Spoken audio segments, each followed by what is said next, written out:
우리 예배당 뒤편에 걸려있는 시계가 빨라져요. 지금은 다시 제가 시간을 맞춰놨지만 몇 개월 지나면 또 3, 4분씩 빨라집니다. 신기해요. 전자시계인데 돌아가는 시계도 아니고 전자시계인데 도대체 왜 빨라지는지 이해를 못하겠어요. 그래서 제가 나중 되면 11시에 올라와도 시계를 보면 11시가 훌쩍 지나갔을 때가 많지요. 여러분, 속담 중에 시계가 하나인 사람은 시간을 정확히 알지만 시계가 두 개인 사람은 결코 확실한 시간을 알지 못한다, 이런 말이 있는데 들어보신 적 있나요? 그렇죠. 시계가 하나면 요거만 철석같이 믿겠지만 두 개를 주머니에 넣고 다닌다고 생각해 보세요. 도대체 뭐가 맞는 거지? 헷갈리지 않겠습니까? 비단 시간뿐만 그런 게 아니겠죠. 우리는 끊임없이 우리 선택과 집중력이 흐트러지기 쉬운 그런 세상 속에 살고 있는 것 같습니다. 어떤 목표를 정해놓고 가다가도 중간에 다른 좋은 뭐가 보이면 이걸 쫓아가야 되나? 망설여질 때가 있어요. 근데 모든 불행의 시작이 뭡니까? 이리저리 재다가 정말 해야 하는 삶의 우선순위를 놓쳐버리는 것이 불행의 시작이라고요.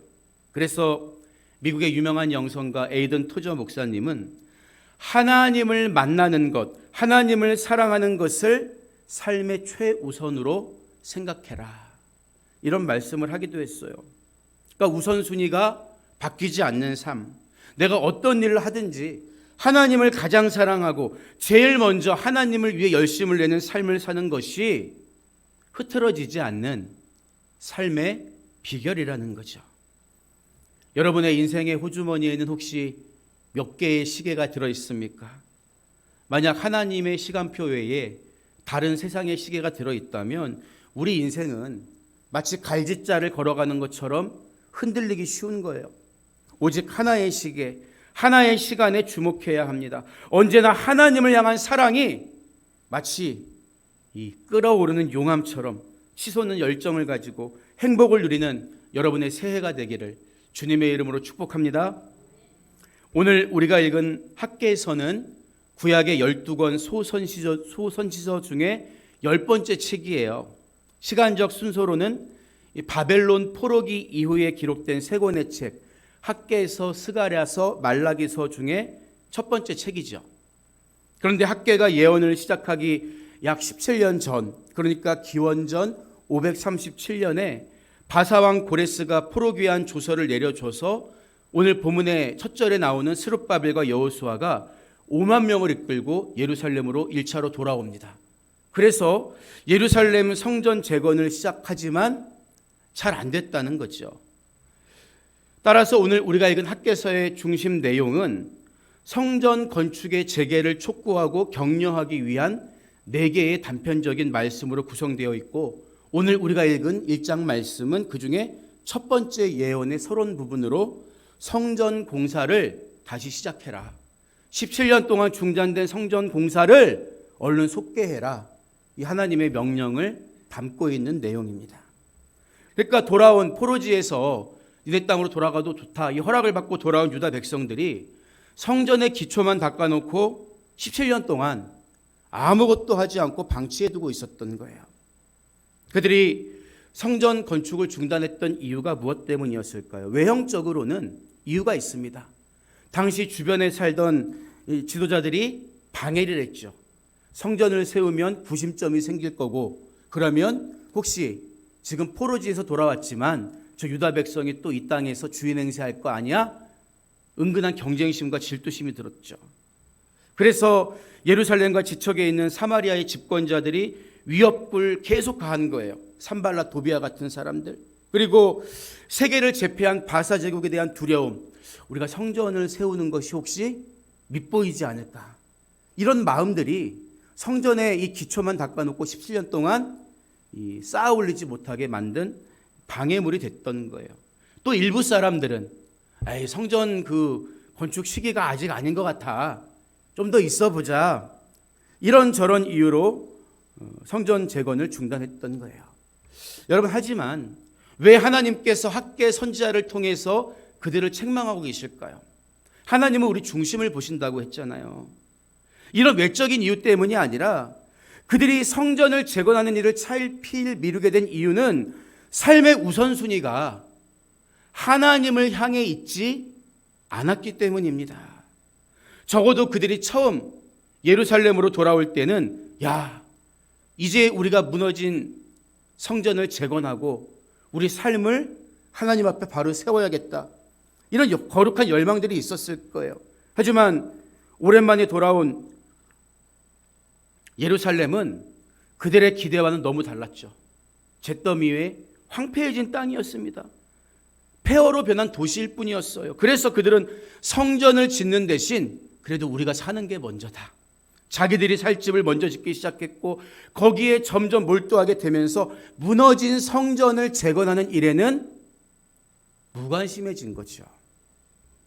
여러분, 사실 우리가 오늘 읽은 학개서는 우리가 설교 시간에 자주 접하게 되는 본문은 아닙니다. 혹 듣게 되는 경우가 있다면 언제입니까? 대개 교회가 예배당 건물을 새로 건축하려고 할 때 이 말씀을 인용하면서 듣게 되는 정도겠죠. 여러분, 물론 학개서는 성전 재건이 가장 중요한 주제입니다. 그러나 단순하게 성전 건물을 지어야 한다는 당위성은 학개서가 우리에게 말하고자 하는 극히 일부에 불과한 거예요. 왜냐하면 하나님은 지금 유다 백성들이 지어야 할 스룹바벨 성전보다 10배는 더, 아니 100배는 더 웅장하고 화려한 솔로몬 성전을 지을 때에도 너희가 먼저 이런 성전 4개 만들어 바쳐 요구한 적이 없었기 때문이에요. 우리는 하나님이 무너진 성전의 재건을 촉구하는 학계 시대의 상황과 오늘 우리가 신축 예배당을 건축하는 의미를 동일하게 취급하는 오류를 범하면 안 돼요. 당시 유다 백성들이 하나님께 돌아오지 않음으로 인해서 바벨론에 의해 멸망당한 시대를 살고 있었죠. 따라서 그들에게 가장 필요한 것은 하나님 말씀을 속히 회복하는 것이었습니다. 예배를 회복하는 것이었어요. 그런데 구약시대 예배를 어디서 드렸습니까? 성전시대에 성전에서 드렸다고요. 성전이 재건되어야 속죄 제사를 드릴 수 있었기 때문에 무너진 성전 건물을 재건하는 것은 삶 속에서 다른 어떤 것보다 신앙을 우선순위에 두는 상징성이 있는 것입니다. 그 시대에는 성전 건물이 있어야 거기 가서 속죄 제사를 드릴 수 있기 때문에 지금처럼 잘 지어진 예배당이 도처에 있어서 성도들이 이 교회 다닐까 저 교회 다닐까 저 교회 등록할까 골라다니는 시대와 전혀 다른 시대에 주어진 말씀이라는 사실을 우리가 간과하면 안 되는 거예요. 만약 하나님이 학계 같은 선지자를 보내서 말씀하신다면 더 화려하고 웅장한 건물을 새로 지으라고 요구하실까요? 아니면 내 마음의 우상을 허물고 거기에 나의 처소를 다시 지으라고 말씀하실까요? 예배당 건물을 아름답게 지어서 하나님께 봉헌하는 게 의미 없거나 나쁘다는 게 아니에요. 그러나 지금 우리가 예배드릴 공간이나 장소가 없어서 예배를 못 드립니까? 아니죠. 따라서 온전한 예배를 드리지 못한다면 장소의 문제가 아니라 이제는 우리 마음의 문제라는 거예요. 내 삶의 우선순위가 하나님을 향해 있지 않기 때문에 예배에 성공하지 못하고 참된 예배를 드리지 못하는 것입니다. 여러분, 우리가 왜 마음의 성전을 세워야 할까요? 말씀드린 것처럼 구약시대에 속죄 제사를 드릴 뿐만 아니라 쉐키나 하나님의 영광이 머무르는 장소가 성전이었다면, 건물로 만든 성전이었다면 오늘날 하나님의 그 영광에 거하시는 장소는 어디입니까? 우리 각 사람의 마음이기 때문이에요. 그래서 고린도전서 3장 16절을 보면 너희는 너희가 하나님의 성전인 것과 하나님의 성령이 너희 안에 계시는 것을 알지 못하느냐 분명히 말씀하고 있는 것입니다. 따라서 우리는 내 마음의 성전을 재건하거나 회복해야 한다는 것을 염두에 두고 오늘 학개서의 메시지를 시대 정신이 요구하는 말씀에 따라 재해석할 필요가 있다는 거예요. 구약 시대에는 그 성전 건물에 가서 희생제사를 드렸기 때문에 건물을 짓는 게 중요했지만 오늘날은 하나님의 영광이 우리 마음속에 머무르시기 때문에 내 마음에 하나님이 영광 받고 계시는가? 하나님이 우선순위인가? 그게 아니라면 이 말씀을 들으면서 무너진 내 마음의 성전을 재건해야 한다. 우리는 이렇게 적용해야 할 수 있다는 거죠. 본문 1절을 보면 다리오 왕 제2년 6째 달 곧 그 달 초하루에 여호와의 말씀이 선지자 학개로 말미암아 스알디엘의 아들 유다 총독 스룹바벨과 여호사닥의 아들 대제사장 여호수아에게 임하니라. 이렇게 말씀하죠. 당시 스룹바벨은 포로지로 돌려보낸 그 5만 명의 사람들을 대표하는 유다 총독이었고 여호수아는 대제사장, 그러니까 정치 지도자와 종교 지도자였던 거예요. 하나님은 학개 선지자를 통해서 정치와 종교 최고 지도자에게 하나님 말씀을 선포하게 한 거예요. 이게 우리에게 뭘 말해줄까요, 여러분?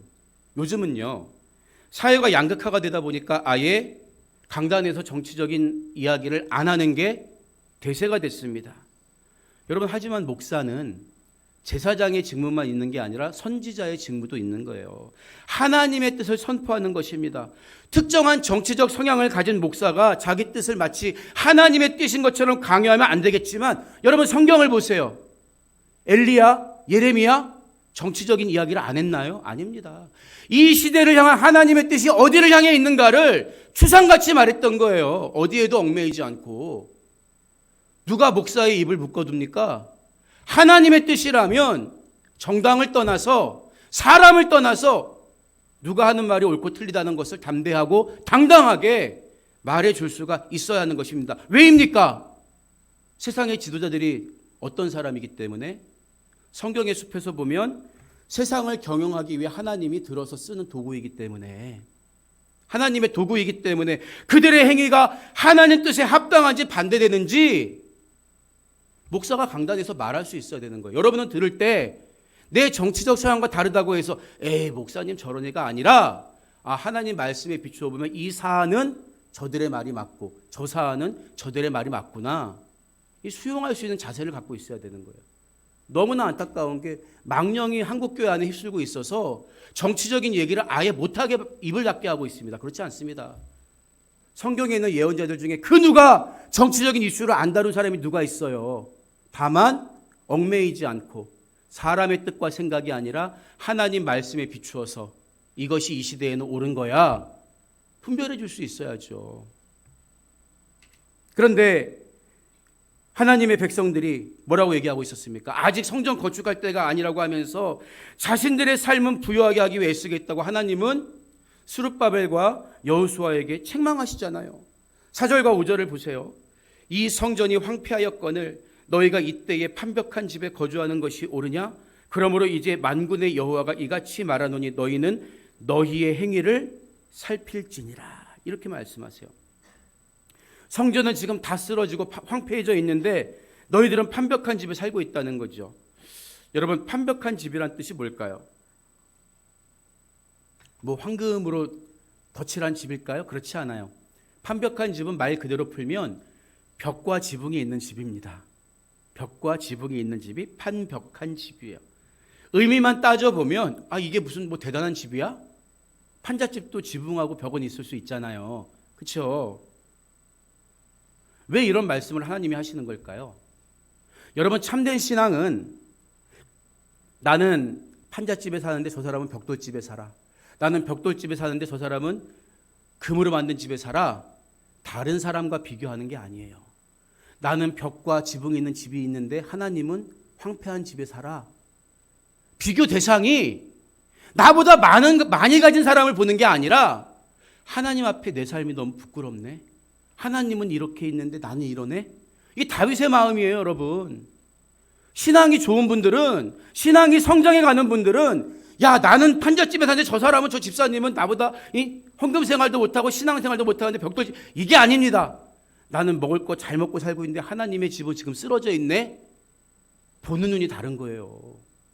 하나님은 지금 그런 심정을 가지고 너희들은 왜 황폐해진 내 집은 바라보지 못하고 벽과 지붕 있는 집에 살면서 아직 하나님 집 지을 때가 아니야. 왜 이런 말이나 해쌓고 있느냐? 하나님 지금 이 말씀하고 계시는 거예요. 우리는 한 푼이라도 아끼고 더 많이 일하면 잘 살 수 있다고 생각해요. 어느 정도는 맞는 말이죠. 하지만 여러분, 더 중요한 게 뭡니까?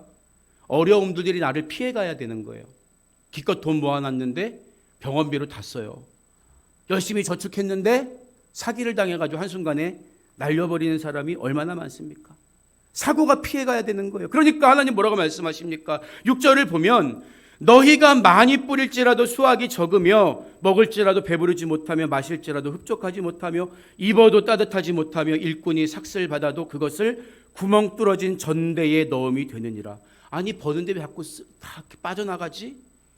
여러분, 이 말씀은 황폐해진 성전을 그대로 두면 너희들 가난해져 경제적 어려움 겪게 돼, 어떤 저주하고 겁을 주기 위한 말씀이 아니라 너희들 삶의 우선순위를 제발 바로 세워라, 이 말씀이라고요. 왜냐하면 이 말씀이 지금 하나님과 상관없는 사람들에게 주신 말씀입니까? 그게 아니에요. 성전 지으려는 열심 가지고 출발해서 기껏 성전의 기초는 다 닦아뒀는데 온전히 그 집을 세워가지 못한 하나님의 백성들, 처음 주님 만나서 그 은혜가 너무 좋아서 하나님 위해 일하겠다고 헌신하겠다고 결심을 했는데 시간이 지날수록 내 마음의 성전은 벽을 세우지 못하고 지붕을 얹지 못하고 그냥 기초만 여전히 10년 20년 지난 채 닦아두고만 있어요. 그리고 하나님 앞에 와가지고는 내 일상의 문제만 가지고 걱정하고 한탄해요. 똑같은 말씀 주시지 않겠습니까? 똑같은 말씀. 너 지금 삶의 우선순위가 나 처음 만났을 그때하고 똑같은 거니? 여전히 내가 너의 퍼스트니? 내가 너의 왕이니? 하나님 묻고 계시는 거예요. 유다 백성들이 우선순위를 하나님께 두고 하나님의 전을 지으면 하나님이 얼마나 기뻐하시고 하는 일마다 잘 되도록 인도하셨을까요? 그런데 그 손으로 자기 집만 짓고 그 손으로 농사 짓고 풍산망 찾아다니니까 마치 구멍 뚫린 전대에 돈을 계속 집어넣으면 무슨 소용이 있습니까? 다 빠져나가는데 아무 소용 없었던 거죠. 이 말씀을 듣는 저와 여러분의 마음속에 항상 하나님이 거하실 수 있는 하나님의 전을 세우고 삶의 우선순위를 바로 세우시기 바랍니다. 그러면 하나님이 역사하시는 거예요. 만약에 그러려는 마음은 있는데 결정적인 순간에 안 되는 삶이 반복되고 있다면 여러분, 서론에 말씀드린 것처럼 내 마음에 어쩌면 두 개의 시계가 있기 때문이에요. 하나님의 약속하신 때를 바라보는 하나님의 시간표만 있어야 되는데 내가 세상에서 잘 되고 성공하려면 이것도 필요하고 저것도 필요하고 이 두 마음이 있기 때문입니다. 유다 백성들이 그래서 17년을 허비했는데 혹시 여러분도 그런 마음으로 세월을 허비하고 있지 않습니까? 하나님은 우리가 하나님의 시간만 갖고 살기를 깨닫고 돌아오기를 바라시면서 학계를 통해서 말씀하신 거예요. 여러분, 그러면 우리가 어떻게 성전을 다시 지어야 할까요? 과거 솔로몬 성전은 다윗이 죽기 전까지 엄청난 돈과 건축자재를 모아놨어요. 그리고 레바논의 백향목도 가져왔고요. 뛰어난 장인들의 도움을 받았죠. 하지만 지금 유다 백성들의 현실을 보세요. 포로지에서 포로 독립한 것도 아니야. 그냥 너희들 땅에 돌아가서 너희 신을 섬기며 살아라. 왕이 배려해줘서 잠시 돌아온 사람들에 불과하잖아요. 뭘 가지고 성전을 짓습니까? 없어서 못 져요. 우리는 이렇게 항변할 수 있잖아요. 하나님, 내 마음에 성전을 지으려면 내가 그래도 어느 정도 있어야 짓지 않겠습니까? 우리도 똑같이 말할 수 있어요. 그런데 하나님 뭐라고 말씀하십니까? 8절을 보세요. 너희는 산에 올라가서 나무를 가져다가 성전을 건축하라. 그리하면 내가 그것으로 말미암아 기뻐하고 또 영광을 얻으리라. 예루살렘을 가보면요, 그냥 민둥산 같아요. 아무것도 없어요. 그 건너편에 감람산, 올리브산이라고 이름 붙인데 올리브 나무 몇 그루가 이제 있죠. 그러니까 산에 올라가서 나무를 해다가 성전을 건축하라는 말은 야 주변에 이 올리브 나무 있잖아. 그거 갖다가 쳐. 이 말씀이거든요. 하나님의 집은 화려한 대리석 갖다 짓는 게 아니에요. 진귀한 금이 있어야 지을 수 있는 것도 아닙니다. 하나님이 거하시면 쉐키나 그분의 영광이 찾아오시면 야곱이 바라봤던 것처럼 그곳이 빈들일지라도 베텔 하나님의 집이 되는 거예요. 마찬가지입니다, 여러분. 내 마음의 성전이 다시 세워지기 위해서 대단한 준비가 필요한 게 아니에요. 세상과 하나님을 겸하여 섬겼던 두 마음 버리고 지금 당장 내가 온전히 하나님만 주인으로 모시겠습니다. 결단하고 그분의 말씀에 순종할 때 야 뒷산에 가가지고 나무 갖다 줘. 그럼 내가 영광 받을 거야. 기뻐할 거야. 똑같은 거예요.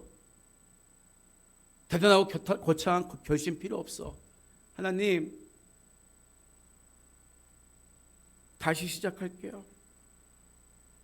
제가 두 마음 품었지만 이제 정말 하나님의 전이 내 안에 온전히 세워지도록 당신만을 높이고 당신이 내 삶의 우선순위가 되게 하겠습니다. 내 마음에 결단이 있으면 되는 거예요. 그러기 위해서 우리는 버려야 할 옛사람의 옷을 과감하게 벗어 버려야 합니다. 이건 우리가 못하는 게 아니라 안 하는 것일 뿐입니다. 당장 뒷산에 올라가서 나무 지어서 집 짓는 게 어려워요? 당장 내가 결단하고 이제 주님만 내 삶의 우선순위로 두겠습니다. 고백하는 게 어렵습니까? 못하는 게 아니라 안 하는 거죠.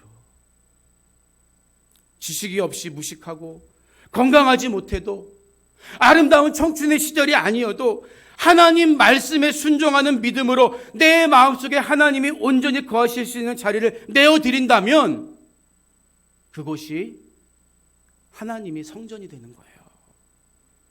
하나님의 집은 결국 하나님이 머무르실 때 완성되는 것입니다. 아무리 화려해도 아무리 웅장해도 하나님이 임재하지 않으면 돌덩이에 불과한 거예요. 금으로 지었으면 금덩이에 불과한 거예요. 반대로 아무리 허름하고 초라해도 그곳에 하나님이 찾아오셔서 머무르시면 그것이 하나님의 집 성전이 되는 것입니다.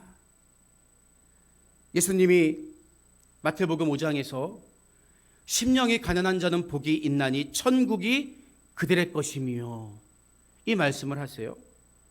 그런데 가난하다는 뜻의 푸토코스라는 헬라어는 어떤 저 사람은 밥을 먹는데라는 수제비를 먹어 이런 상대적인 가난이 아니라 절대적인 가난을 의미하는 단어예요. 그러니까 은혜가 없으면 하루하루를 더 버틸 수 없는 가난을 의미하는 뜻이죠. 그러니까 심령이 그런 상태라는 사람, 심령이 가난한 사람은 하나님 은혜 없이는 난 살 수 없습니다. 이 마음 품은 사람이거든요. 여러분 하나님 없이 살 수 없다는 고백하는 사람이 그 마음속에 하나님의 집이 안 세워져 있겠습니까? 하나님 없이는 난 살 수 없어요. 이런 마음을 품고 사는 사람이 그 마음속에 하나님이 계시지 않겠냐는 거예요. 그의 마음속에는 하나님의 집이 세워지게 되는 거죠. 그래서 예수님은 심령이 가난한 자가 복이 있다. 천국이 그들의 것이다. 이런 말씀하신 거예요. 그들이 천국에 들어갈 것이다가 아니라 천국이 그들의 것이다. 영원한 하나님의 집이 그들의 것이다. 나는 하나님 없이는 살 수 없다는 마음으로 내 마음에 하나님의 성전을 세웠더니 영원한 천국, 진짜 하나님의 집이 그들의 소유야. 등기 이전해 줄 거야. 하나님 집에 손님으로 들어가는 게 아니에요. 당당하게 소유자로 들어갑니다. 상속자로 들어갑니다. 누가? 가난한 마음으로 내 마음속에 하나님의 집을 짓고 사는 사람들이. 여러분 얼마나 놀라운 은혜입니까?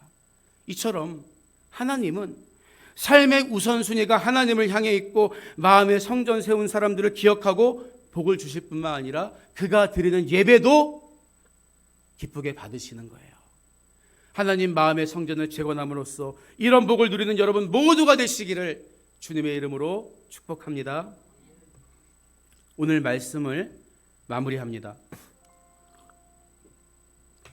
영어에 체리 피킹이라는 말이 있어요. 체리, 여러분 체리라는 과일 아시죠? 체리 피킹. 직역하면 먹음직스러운 체리만 골라 먹는다는 의미로 특정한 것만 선택하거나 선호하는 경향을 의미합니다. 유사한 우리 속담으로 갈면 삼키고 쓰면 뱉는다, 이런 말도 있죠. 여러분, 그런데 신앙도 얼마든지 체리피킹할 수 있어요. 사랑의 하나님, 능력의 하나님, 위로의 하나님은 내 마음에 오세요. 환영하면서 공의의 하나님, 기다리시는 하나님, 책망의 하나님은 우리 마음속에서 밀어내려고 하진 않습니까? 종교개혁자 루터는 하나님을 하나님 되게 하라는 유명한 말을 남겼습니다. 사실 이 말은 하나님을 선한 하나님이 되게 하라고 했던 에라스무스의 주장에 대한 일종의 반박이었죠. 당대 최고의 지성 에라스무스는 인간의 이성과 선함으로 하나님을 이해하고 받아들여야 한다고 본 반면에, 루터는 인간의 선함이나 이성으로 하나님을 다 알 수도 없으며 하나님은 그냥 하나님이야. God is God. 하나님은 그냥 하나님이시라고 본 거죠. 고난받는 욥이 자기 이성과 선함으로는 하나님을 도저히 이해할 수가 없어서 얼마나 괴로웠습니까? 하지만 결국 그가 만난 하나님은 인간의 이성에 갇혀 계시지 않은 자유한 하나님, 그저 하나님이셨던 거죠. 우리가 마음의 진짜 성전을 세우려면요, 체리피킹 하듯이 내가 원하는 말씀, 내가 원하는 하나님만 만나려고 하지 말고 하나님이 하나님 되시도록 모든 말씀에 순종하고 아멘으로 화답해야 하는 거예요. 여러분의 삶을 통해 하나님이 영광 받으시게 하는 온전한 주님의 성전으로 다시 일어서는 한 해가 되시기를 주님의 이름으로 축원드립니다.